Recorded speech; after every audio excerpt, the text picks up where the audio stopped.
আজকেও একটা ভালোবাসার কাজ নিয়ে চলে এসেছি। তো দেখো, আজকে হচ্ছে রান্নার ভিডিও। আমি রান্না করতেও খুব ভালোবাসি, আর তার জন্য দেখো একটা রেসিপি তৈরি করলাম। রেসিপিটা হচ্ছে চিকেন হান্ডি।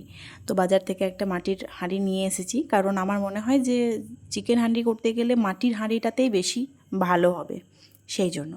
আর আমার এই চ্যানেলটা তোমরা সাবস্ক্রাইব করে দিও। আমি এই চ্যানেলে প্রত্যেক দিন নতুন নতুন কিছু ভিডিও নিয়ে আসবো, সব ধরনের ভিডিও থাকবে এতে।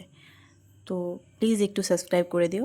তো দেখো, আমি চিকেনটা রেডি করে নিলাম এবং তেলের মধ্যে আমি একটু গরম মশলা গোটা ও শুকনো লঙ্কা আর একটু গোটা জিরে ফোড়ন দিয়েছিলাম।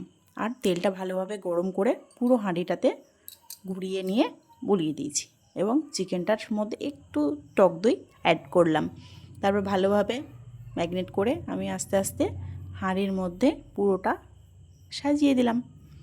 এবং তারপর যেই ময়দাটা মেখে রেখেছিলাম, তোমরা তো দেখেছিলে, সেটাকে ভালোভাবে চারিদিকে মুখের মধ্যে দিয়ে আমি ঢাকা চেপে সিল করে দেবো। আর তার আগে একটু কাশ্মীরি লঙ্কা গুঁড়ো আর অল্প একটু ঘি দিয়ে দিলাম। কাশ্মীরি লঙ্কা গুঁড়োটা দিলাম একটু কালারটা ভালো হওয়ার জন্য। তো দেখো, তারপর মুখটা ভালোভাবে বন্ধ করে দিলাম এবং ওর মাপে একটা ঢাকা নিয়ে এসেছিলাম, সেই ঢাকাটা ভালোভাবে চাপা দিয়ে বসিয়ে দিলাম।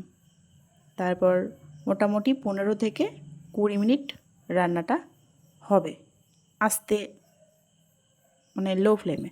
তারপর দেখো, রেডি হয়ে গেছে আমার রেসিপি। তো তোমাদের দেখতে কেমন লাগছে একটু জানিও। এখানেই আজকে শেষ।